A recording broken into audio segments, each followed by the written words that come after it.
Tonight, Minnesota law enforcement network under federal raid, hundreds arrest in $4 billion case. In Illinois, at a transnational warehouse in the Chicago Industrial Corridor, DEA and FBI teams breached the building with flashbangs and stun grenades. The warehouse was processing 2 tons of methamphetamine hidden among automotive parts inside custom-built compartments. 12 employees were arrested. The operation was running even at dawn, moving drugs as if it were just another day at work. In Tennessee, at TransNational's corporate headquarters in Memphis, the FBI executed a federal search warrant and seized every computer, every file, every record. Management was shocked. The legitimate executives running the company had no idea what was actually happening. Only a handful of cartel operatives embedded in key positions knew the truth. Everyone else was just doing their job, unaware that at 5:03 a.m. Eastern Time, federal law enforcement executed the largest simultaneous arrest operation in American commercial transportation history. In 18 states across the country, agents moved at the exact same moment. 91 minutes later, 89 truck drivers were in federal custody. 47 tons of narcotics were seized. And America's third-largest trucking company was officially shut down. This is how the Sinaloa Cartel purchased their way into the American transportation system, and how federal agents dismantled the most sophisticated drug distribution network ever hidden in plain sight. It started with a routine traffic stop on a Tuesday morning, 5 a.m. in Oklahoma, somewhere between Oklahoma City and Little Rock on Interstate 40. State police pulled over a TransNational Freight Services semi-truck for a standard Department of Transportation inspection. The driver seemed normal enough. License clean. CDL valid. The paperwork checked out completely. TransNational Freight Services. A legitimate, respected corporation. 17,000 employees. 8,000 trucks. Operations in 42 states. But when DOT inspectors used density scanners on the trailer, something impossible appeared on their screens. The machinery parts listed on the manifest weighed 400 pounds less than what the scanner was reading inside those walls. Hidden compartments. Professionally built. Strategically placed. Inside, 340 kilograms of pure cocaine. Street value, $12 million. The driver cooperated immediately. What he told investigators would trigger something larger than anyone imagined. Something systemic. Something that reached far beyond one corrupted employee or a handful of bad actors. It reached into the heart of a $3 billion American company. This wasn't corruption. This was command-level cartel infiltration. The Sinaloa Cartel had purchased TransNational Freight Services 2 years earlier. Not through violence, not through threats, but through shell corporations, cryptocurrency exchanges, and Mexican banks that washed cartel drug money until it looked clean enough to buy an American trucking empire. The investment group called American Logistics Partners LLC had paid $850 million for control of the company. Business newspapers covered it as a successful exit for the founding family. Nobody asked who American Logistics Partners really was.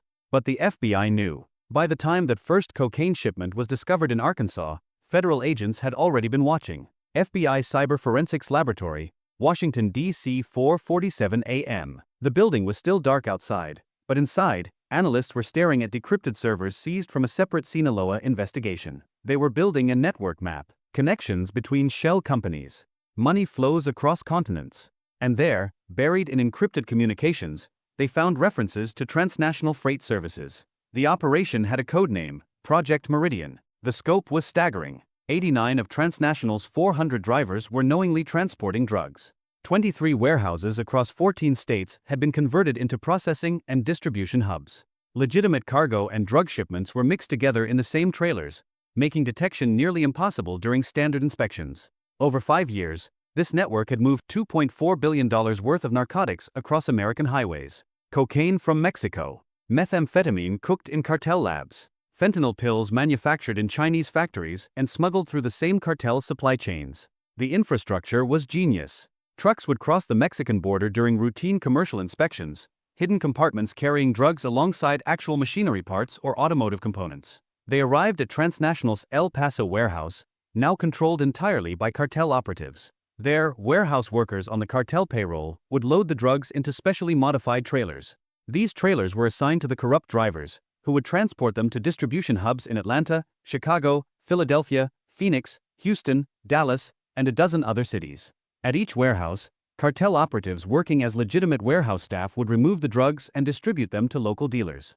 The trucks would reload with legitimate freight and continue their routes, maintaining perfect plausible deniability. To any observer, TransNational was still doing what it always did, moving goods across America. Professional, reliable, clean. The FBI's investigation had been building for months in secret. When that Arkansas traffic stop happened, agents were already tracking the operation. They subpoenaed 3 years of transnational shipping records without alerting anyone inside the company. Financial investigators traced American logistics partners through layers of shell corporations registered in Delaware, Nevada, and the Cayman Islands. GPS trackers were installed on trucks driven by suspected corrupt drivers. Surveillance teams followed them to abandoned warehouses and industrial areas where, instead of legitimate customers, drivers met with individuals later identified as Sinaloa Cartel distributors. Undercover DEA agents posing as long-haul truckers applied for jobs at TransNational and were eventually approached with lucrative offers. $10,000 per run for special deliveries. $20,000 for high-priority shipments.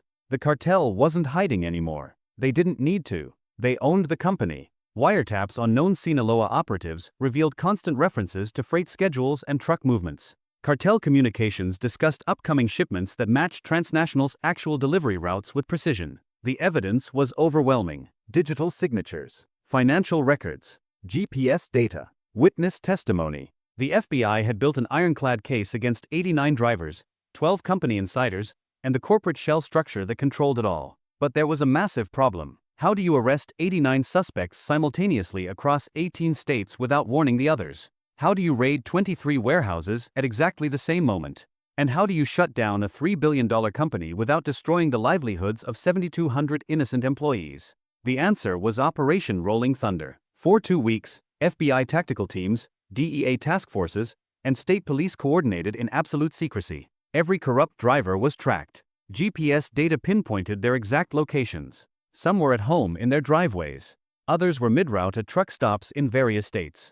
17 were at transnational warehouses actively loading or unloading cargo. The FBI had a complete tactical picture. They knew exactly where every target would be when the sun came up. In Texas, on Interstate 10 near El Paso, the FBI pulled over 3 transnational trucks simultaneously. The drivers had 600 kilograms of cocaine hidden in modified fuel tanks. They were arrested without resistance. In Georgia, tactical teams raided a truck stop outside Atlanta where 4 corrupt drivers were coordinating their routes. Agents found encrypted communication devices and detailed ledgers showing drug shipment schedules. The company they worked for had been hollowed out and converted into a cartel infrastructure. The warehouse raids continued. In Arizona, agents discovered hidden drug processing rooms behind false walls. In California, they found mechanics who had spent months building sophisticated hidden compartments into trailers. In Florida, dispatch coordinators were arrested at their desks as they tried to send out coded messages to drivers, unaware that federal agents were already in the building. By 2 p.m. Eastern Time, it was over. All 89 corrupt drivers were in federal custody. 23 warehouses were secured by law enforcement. 12 company executives and warehouse managers with direct knowledge of cartel operations were in custody. And the FBI had seized company records, computer systems, and communications documenting 5 years of criminal enterprise. The seizures were massive. 18 tons of cocaine found in trucks and warehouses across the country. 4 tons of methamphetamine. 680 kilograms of fentanyl. $67 million in cash discovered hidden in walls, buried in office safes, and stashed in private vehicles driven by corrupt employees. Investigators discovered the hidden compartment designs were extraordinary. Hydraulically operated fuel tank inserts. Trailer walls reinforced with stainless steel panels. Cargo spaces with false bottoms. The work was done by specialized mechanics paid cartel money to build compartments so sophisticated that standard DOT inspections would never catch them. These drivers had been moving drugs for years without triggering a single alert. The Attorney General held a press conference in Washington, D.C. alongside the FBI Director, the DEA Administrator, and the Secretary of Transportation. The statement was direct. Yesterday, federal law enforcement dismantled the largest commercial drug trafficking operation in American history. The Sinaloa Cartel did not simply infiltrate TransNational Freight Services. They purchased it. They owned it. They controlled it. For 5 years, 89 drivers knowingly transported drugs across American highways while 23 warehouses processed tons of narcotics monthly. American roads became a cartel highway, hidden in plain sight among millions of legitimate deliveries. The charges were comprehensive and severe. All 89 drivers faced federal conspiracy to distribute narcotics, interstate drug trafficking, and money laundering charges carrying 15 to 40 years in federal prison. 12 company insiders with direct operational knowledge faced charges of running a continuing criminal enterprise with potential life sentences. The Department of Justice announced federal asset forfeiture proceedings against TransNational Freight Services itself. The entire company was being seized under law enforcement authority. Trucks, warehouses, customer contracts, and corporate assets worth approximately $600 million would be liquidated. The $850 million that the Sinaloa Cartel had paid to purchase the company would be forfeited to the federal government. Faced with this overwhelming evidence, 76 drivers accepted plea agreements within 2 months. Sentences ranged from 15 to 28 years in federal prison. 13 drivers went to trial. All were convicted. TransNational Freight Services filed for bankruptcy within days. The company that had existed for 43 years was liquidated. 4,000 trucks were sold to competitors. Customer contracts were transferred. 7,000 innocent employees lost their jobs, though many were eventually hired by rival trucking companies that absorbed TransNational's customer base. But the investigation revealed something even more disturbing. The cartel's corporate infiltration had been meticulously planned. Legitimate business structures, American banking systems, federal commerce laws. All of it had been weaponized to build a distribution network that operated for 5 years without detection. The strategy was so effective that cartel organizations in Mexico immediately began identifying other companies to purchase. Supply chain companies, logistics firms, distribution networks. If it moved products across borders or highways, cartels saw an opportunity. Congress held emergency hearings on corporate ownership transparency. New legislation required enhanced federal vetting of major corporate acquisitions, particularly in transportation and logistics industries. The Department of Transportation implemented random deep inspections of commercial trucks using advanced scanning technology that could detect hidden compartments with 98% accuracy. The FBI created a dedicated corporate infiltration task force focused entirely on identifying legitimate businesses that had been purchased or were being controlled by criminal organizations. President Trump addressed Operation Rolling Thunder during a national speech on drug trafficking enforcement. The cartels thought they could buy an American company and turn our highways into their narcotics route. They were catastrophically wrong. We shut it down. We arrested everyone involved. We seized their assets. And we sent an unmistakable message to every criminal enterprise listening. American commerce is not for sale to the cartels. Our highways belong to American citizens. The impact of Operation Rolling Thunder has been documented. Interstate drug trafficking via commercial trucks has dropped 41% as cartels lost their most reliable distribution method. Enhanced Department of Transportation inspections have seized 12 additional significant drug shipments in commercial vehicles.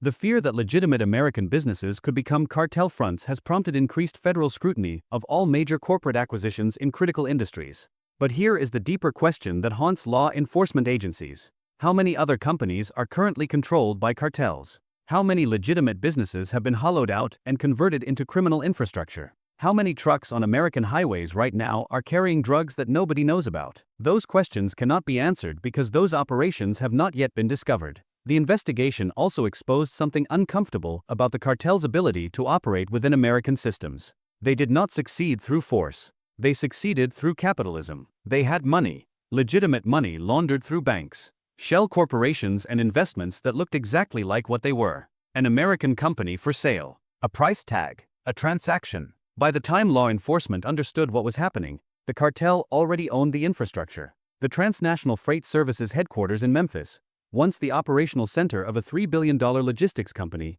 now sits empty. The trucks that once bore the company logo have been repainted and redistributed to legitimate carriers. The 89 drivers who chose to betray their profession will spend the next 15 to 40 years in federal penitentiaries.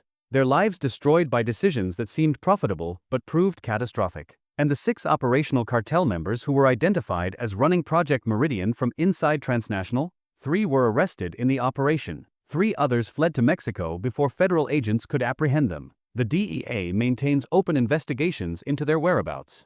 This story is a warning about the future of organized crime in America. Cartels understand that they no longer need to operate exclusively through violence and street-level distribution. They can purchase their way into legitimate business structures. They can embed themselves in supply chains. They can transform American commerce into criminal infrastructure. They can do all of this while operating in plain sight. Operation Rolling Thunder was a victory, but it was also a wake-up call. For every operation dismantled, how many more are being constructed? For every company seized, how many more are being acquired right now? These questions keep law enforcement awake at night. The cost of this operation to American communities is incalculable. During the 5 years that Project Meridian was operational, approximately 30,000 Americans died from fentanyl overdoses distributed through the transnational network. 30,000 people, families destroyed, children left without parents, communities ravaged by addiction, neighborhoods destabilized by drug trafficking.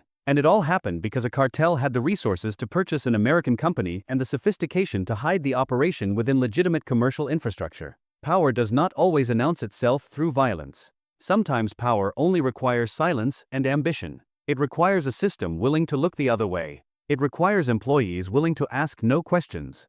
It requires compartmentalization so effective that the left hand never knows what the right hand is doing. This is how the Sinaloa Cartel infiltrated one of America's largest trucking companies. Not through a dramatic takeover, but through the quiet, methodical purchase of control. If you watch this entire story, you now understand something critical about modern organized crime. The cartels are evolving. They are thinking like corporations. They are acting like investors. And they are using our own systems against us. Hit like on this video. Subscribe to this channel. Share this story with someone who needs to understand that federal law enforcement will find these operations. They will dismantle them. And they will bring every person involved to justice. Because the fight against criminal infiltration of American commerce is not over. In many ways, it is just beginning. This entire story is a fictional dramatization created for educational awareness about law enforcement operations and cartel threats. All names, agencies, locations, and events have been created for storytelling purposes and do not represent actual people or real incidents.